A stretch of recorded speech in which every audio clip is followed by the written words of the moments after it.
রংপুর জেলা স্কুলের প্রাক্তন শিক্ষক গণপতি চক্রবর্তী সহ স্ত্রী সন্তানকে হত্যা করেছে এই দুর্বৃত্তরা। বাংলাদেশে এই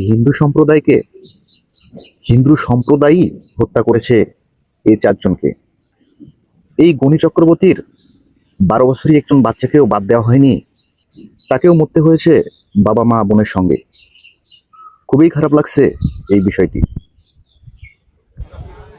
একজন হিন্দু সম্প্রদায়ের মানুষকেই বাংলাদেশে খুন করা হয়েছে তাদের ধর্মের লোকেই দুইজন। কোনো মৌলবাদী, কোনো টুপিওয়ালা, কোনো মুসলমান হত্যা করেনি এদেরকে। এদের ধর্মের লোকেই এদেরকে খুন করেছে।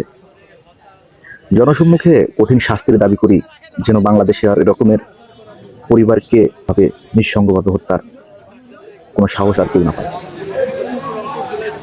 তীব্র নিন্দা জানাই রংপুরের এই ঘটনা নিয়ে।